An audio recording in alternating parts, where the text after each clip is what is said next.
인사관리 자체가 정말 필요한 부분이 중소기업들인데 어찌 보면 잘 몰라서 아니면 바빠서 못하고 계신 분들이 꽤 있습니다.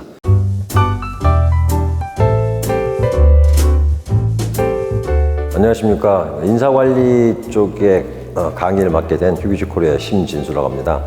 우선 1편에는 인사관리가 어떤 것인가 라는 내용으로 제가 진행을 하겠습니다. 순서로는 인사관리가 어떤 것인가, 일단은 인사관리 관련해서 개념적인 어떤 내용하고, 그 다음에 인사관리 업무 체계는 어떤 것인가, 또 인사관리자에게 요구되는 필요 역량 및 지식으로서 1편은 좀 그렇게 진행하도록 하겠습니다. 먼저 인사 업무가 어떤 것인가, 대부분의 인사 업무에 대해서 누구나 할 수 있다고 생각하시는 분들이 꽤 많은데, 실제 회사는 이 회사의 비전이나 미션을 근거로 하는 사업 전략, 또 경영 전략의 실행을 지원하는 업무고, 또 이렇게 전체적으로 프로세스별로 말씀을 드리면 우수 인력을 확보해서 유지하고, 또 일 잘하시는 분한테 공정한 평가와 보상, 또 즐겁게 일할 수 있는 조직 문화 제공도 하고, 종업원 각자가 최대의 성과를 내서 또 이런 성과가 조직의 전략적 목표에 달성할 수 있도록 인적 자원을 유지하고 개발하는 게 인사 업무라고 볼 수 있습니다. 많은 분들이 인사관리 업무에 대해서 좀 오해를 하시는 분들이 좀 계신데, 노동관계법만 잘 준수하면 업무를 잘한다. 또 격리회계, 세법만 잘 준수하면 업무를 잘한다. 또 생산관리 쪽에 생산 수량만, 목표 수량만 잘 맞추면 업무를 잘한다. 영업관리, 목표 수량, 판매 수량 자체에 대해서 목표치가 있다면 그것만 잘 펴면 업무를 잘한다. 또 R&D 쪽 같은 경우는 연구만 잘하면 업무를 잘한다. 이런 오해를 하고 계신데, 그런 각각의 직무에 대해 경영자한테 질문할 때 어떤 대답을 할 것인지 우리 대표님들이나 인사관리 업무하시는 분들 한번 생각을 해보셨으면 좋겠습니다. 많은 분들이 인사관리에 대해서 나는 인사관리 잘하고 있습니다 라고 말씀을 하고 계신데, 인사관리 자체는 제가 조금 이따가 좀 더 체계적으로 말씀드리겠는데, 노동법 관리는 가장 기본적인 업무라고 보시면 돼요. 예를 들어서 최저임금 이상 주는 거, 근무한 시간만큼 급여를 주는 거. 근데 그게 가장 기본적인 거고, 좀 전에 제가 말씀드린 인사관리는 우리한테 적합한 인재를 어떻게 확보하고, 또 확보해서 교육시키고, 또 거기에 교육하고 일 잘하는 분한테 평가, 공정한 평가, 보상을 해주는 업무 자체. 그 안에 우리 직접적으로 실무에서 일을 하시는 분에 대한 노무관리, 또 거기다 최소한으로 해줘야 되는 노동법 관리 자체를 기본적인 업무 자체인데, 그게 업무의 단지로 하고 생각하시는 분들이 계셔서 인사관리 자체에서는 좀 더 폭넓게 생각을 해줬으면 좋겠습니다. 제가 두 번째 섹션은 인사관리 기초 이제 체계 관련해서 좀 말씀을 드릴게요. 지금 보면은 표에서 보시듯이 채용에서 퇴직까지의 어떤 인사관리 전반적인 업무를 보면, 채용을 해서 우리한테 맞는 분, 어떤 큰 회사만 교육을 시키는 게 아니고 그 업무를 잘 할 수 있게끔 그 업무를 수행할 수 있도록 그 직무 교육 같은 걸 시키고, 그리고 거기에 맞춰서 일을 잘하는 사람한테는 평가를 하고 또 보상을 하고, 또 물론 우리가 채용을 한 후에 그분이 업무를 하는 곳에 배치를 또 잘 해야 되겠죠. 그런 업무가 순환적인, 서로 간의 유기적인 관계 속에, 또 거기다가 어떤 분이 회사하고 잘 안 맞아 퇴직하면은 그 업무는 퇴사 처리를 해야 되겠지만, 채용에서 퇴사까지의 그 중간에 교육을 하고 배치하고 보상하고 평가하는 이 업무 자체가 인사관리의 흐름으로 볼 수 있겠습니다.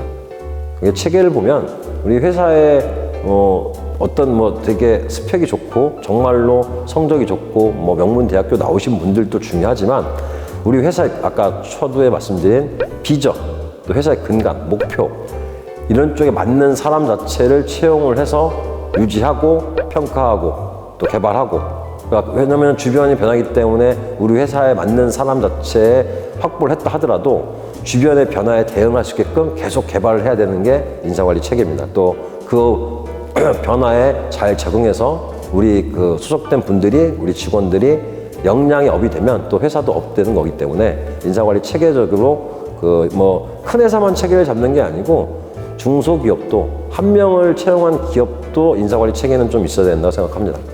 인사관리 업무 체계에서 말씀드렸듯이 인력을 확보하고 또 유지하고 보상하고 이런 부분에 대해서 제가 순서적으로 좀 말씀을 드릴게요. 인력 확보를 하는 부분에 우리 사업 계획은 큰 회사만 한다 라고 생각하시는 중소기업 분들이 계셔요. 근데 좀 역으로 생각해 보면, 우리가 1년에 직원이 2분이다, 3분이다, 5분이다 그러면 이분들이 함께 1년 동안 급여도 주고 기타 회사도 운영하는 거에 대해서 생각을 하시면서 채용을 하잖아요. 그러면 우리한테 필요한 그 인력에 대한 진단, 즉 말해서 양, 질, 구조, 그리고 우리가 계속 사업을 한다고 했을 때 인력을 계속 유지할 거냐, 아니면 감소시킬 거냐, 아니면 혹시나 이 당연 퇴직에 의해서 사람이 그 회사를 퇴사하거나 아니면 그런 거에 대해서 어떻게 우리가 유지를 할 거냐, 그러니까 그런 부분에 대해서 확보를 하는 거에 대해서 조금 계획을 갖고 하시는 게 좋습니다. 이제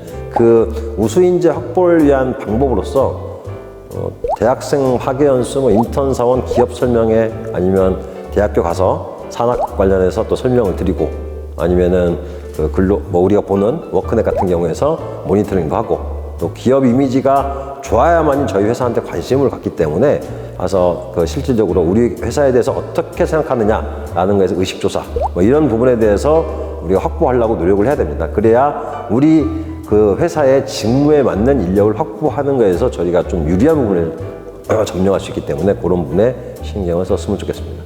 인력을 확보하면 또 우리가 유지를 잘 해야 되잖아요. 그러면 그런 유지하는 그 과정 속에 업무에 대해서 실질적으로 직무, 업무에 대해서 권한에 대해 배분을 해주고 그거를 공식화하고, 왜냐면 조직의 그 같은 분들, 그러니까 여러분들이 일을 하니까 우리가 조화를 잘 이뤄서 조직의 성과를 내야 되잖아요. 그러면 그 성과를 내는 거에 대해서 실질적으로 그 팀장과 아니면 대표이사가 업무 지시 내리는데 다르면 안 되잖아요. 그런 명령 체계도 통일을 시키면서 실질적으로 조직이 운영되는데, 그 조직 자체를 봤을 때 라인 조직도 있을 수 있고, 큰 회사 같은 경우, 제조업이 있는 데 같은 경우는 라인 조직, 그리고 규모가 큰 데 같은 경우는 사업부 조직, 그리고 팀 조직, TFT, 프로젝트 조직이 또 있을 수 있는데, 중소기업들은 한 분이 여러 일을 하기 때문에 한 팀이 모든 일을 할 수도 있습니다. 그래서 조직의 규모에 따라서 인력 유지하고 업무의 배분은 조금 달라질 수 있습니다. 인력이 또 유지해서 업무에, 부서에 배치를 시키면 그 배치한 후에 업무를 잘 하는지를 저희들이 또 확인하고, 그런 과정에 근태 관리, 실질적으로 그 직무에 대해서 매일 보면 업무 일지를 확인할 수도 있고 매주 확인할 수도 있고, 이런 부분에 대해서 저희들이 유지하는 내용 중에 하나라고 볼 수 있습니다.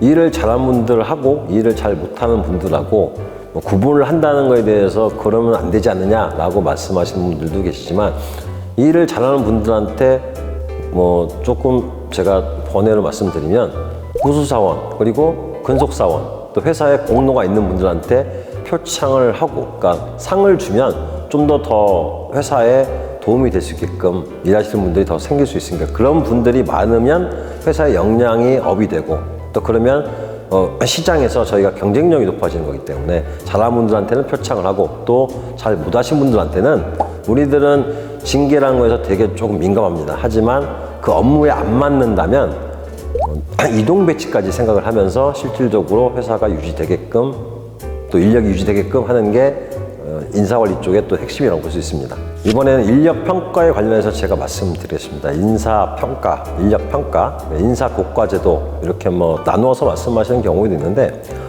여러 가지 인사정책에 필요한 정보를 획득하기 위해서 직무 수행을 전제로 하고 종업원의 현재적 또는 잠재적인 능력, 업적, 태도를 조직적이고 정기적으로 평가하는 활동을 인사평가, 인사고과라고 볼 수 있는데, 그 필요성은, 인사고과는 인력 확보, 아까 제가 처음에 말씀드린 인력 확보 활동에 중요한 정보를 또 제공하고, 그리고 인력 개발 위해 계획 활동으로서 또 중요하고, 또 임금 결정, 이분들이 일을 잘 했느냐 안 했느냐에 따라서 회사에 기여하는 사람들한테 임금을 더 주는 그런 중요한 기준이 되고, 또 기업의 인력 유지에 그에 중요한 정보를 또 제공하고, 그리고 직무 설계, 우리가 처음에 어떤 직무를 설계를 해서 일을 시키는데 주변 상황이 바뀌면 새롭게 직무 설계를 또 해야 되잖아요. 그런 거에서 중요한 자료가 됩니다.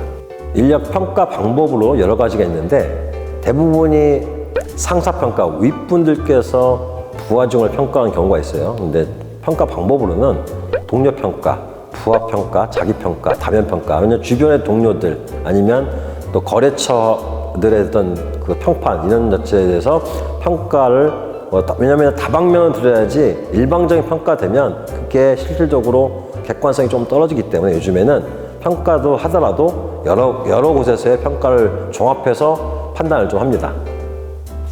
평가를 했으면 평가 자체를 활용하는 방법으로 승진, 그다음에 승급, 그다음에 연봉 같은 거 올려주고 아니면은 일시적으로 성과급을 주는 그런 내용들이 좀 있는데 그 실질적으로 조직 평가하고 개인 평가 예전에는 개인 평가를 위주로 많이 했어요. 근데 지금은 조직 전체를 보고 평가를 해서 조직 자체, 그 팀 자체에 평가를 하고 그 팀 내의 기여도에 대해서 평가를 합니다. 그런 평가의 결과 자체로서 승진도 시키고 승급도 시키고 임금도 올려주고 이런 내용 자체를 저희들이 기반으로 해서 평가를 진행을 합니다. 이번에는 인력 개발, 교육 훈련 관해서 말씀드리겠습니다. 교육을 하는 후에 신입사원 교육이 있고 아니면은 재직사원 교육이 있는데 신입사원 같은 경우는 많은 분들이 아실 거예요. 뭐 OJT다, 기초직무교육이다, 실무교육이다. 재직자 같은 경우에는 실질적으로 그 직무의 역량을 업시키기 위해서 교육을 시키는 내용입니다. 장소에 따라서 OJT, 사내훈련이나 아니면 사회훈련, OFJT. 그리고 내용에 관련해서는 현장에서 업무하시는 분들에서는 기능훈련이 거의 위주가 되겠죠.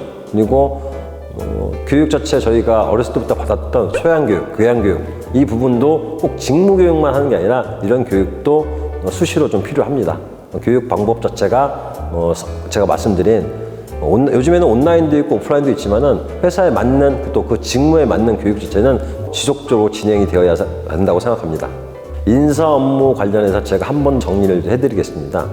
회사의 지속 경영을 위해서 내부 고객, 즉 임직원들에게 동기부여와 각각의 업무에서 책임과 의무를 다할 수 있도록 관리와 지원하는 업무라고 볼 수 있고요. 맨 처음에 인력을 확보하는 것 같은 경우는 사업계획, 인력 운영 계획에서 우리에 맞는 인재를 확보하고 그 확보한 인재에 대해서 적정하게 배치를 하고 또 그 배치한 인원이 지속적으로 업이 될 수 있게끔 교육도 하고 그리고 그분들이 업무를 잘했다면 냉정한 평가를 해서 보상도 하고 그리고 지속적으로 회사의 경영에 기여한 분들한테 승진도 시키고 이런 일련의 어떤 활동 자체가 인사 업무라고 볼 수 있습니다. 제가 인사관리 업무에 대해서 너무 간단하게 말씀드린 것 같은데 인사관리 업무가 상당히 폭넓기 때문에 짧은 시간에 다 말씀드리긴 좀 그렇고 인사관리자에게 요구되는 필요 역량 지식 한 10가지 정도를 제가 압축을 해서 설명을 드릴게요. 첫 번째로 업무 협력을 필요로 합니다.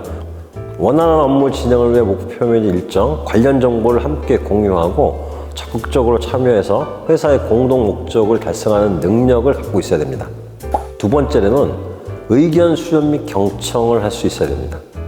상대방, 관계 부서, 현장의 의견을 적극적으로 수렴해서 바람직한 결론을 도출해내는 능력을 소유하고 있어야 됩니다. 아니면 그런 능력을 지속적으로 업그레이드 해야 됩니다. 세 번째, 치밀한 일처리.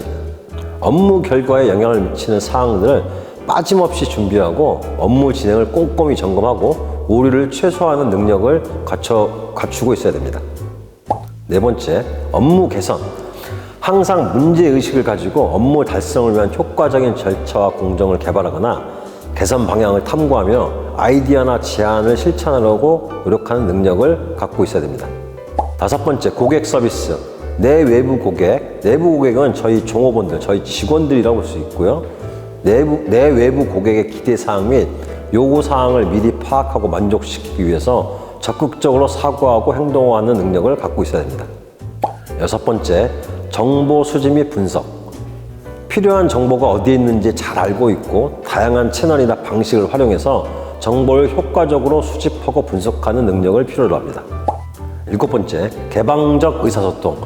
조직 내 정보나 아이디어가 적극적으로 공유되고 개인의 생각이나 의견이 자유롭게 표현되도록 분위기를 조성하는 능력을 필요로 합니다. 여덟 번째, 명확한 전달. 조직 정책, 원칙, 기준, 방향 등을 정확하게 전달하고 공유하는 능력을 필요로 하고 그에 관련된 지식을 갖고 있어야 됩니다. 아홉 번째, 업무 추진력. 업무 시작부터 완료 시까지 주도적으로 자원을 집중하고 협조를 이끌어내서 업무가 원활히 추진되도록 리드하는 능력을 필요로 하고 관련된 지식을 갖고 있어야 됩니다. 마지막으로 제가 10번째 말씀드릴게요. 기획력을 갖고 있어야 됩니다. 기획력. 기존 경험이나 사례 분석 등을 통해 독특한 아이템을 기획하고 이를 업무에 적용하고자 하는 능력을 필요로 하고 그에 관련된 지식을 습득하셔야 됩니다. 지금까지 인사관리자에게 요구되는 필요 역량 지식 10가지를 말씀드렸는데 중소기업들은 대표자가 인사관리까지 같이 겸하고 있는데 우리한테 맞는 인력을 확보하고 유지하고 또 교육훈련시키고 평가하고 보상하고 이런 부분들이 누구나 할 수 있는 업무는 아니지만 그래도 인사관리 업무에 필요한 역량, 지식 이런 부분들은 좀 더 확인하시고 우리 회사가, 우리 조직이 과연 이 업무를 제대로 하고 있는지 한 번 더 확인하셨으면 좋겠습니다. 중소기업들 같은 경우는 적은 인원이라고 해서 오히려 소통이 잘 된다고 생각하는데 다들 바쁘시기 때문에 더 잘 안 되거든요. 그래서 인사관리 자체가 정말 필요한 부분이 중소기업들인데 어찌 보면 잘 몰라서 아니면 바빠서 못하고 계신 분들이 꽤 있습니다. 하지만 정말로 절실하게 필요한 부분이 또 필요한 회사들이 중소기업이기 때문에 좀 더 관심을 갖고 저희 직원분들 또 대표님들 지속적으로 회사가 업그레이드 될 수 있도록 노력이 좀 필요한 부분인 것 같습니다. 아직까지 인사관리 업무가 어떤 것인가 또 인사관리자에게 요구되는 필요 역량 및 지식 부분을 말씀드렸는데 이번 편은 여기까지 하고 다음 편에 인사관리 업무에 필요한 근로기준법, 노동법 관련돼서 또 간단하게 좀 말씀드리겠습니다. 감사합니다.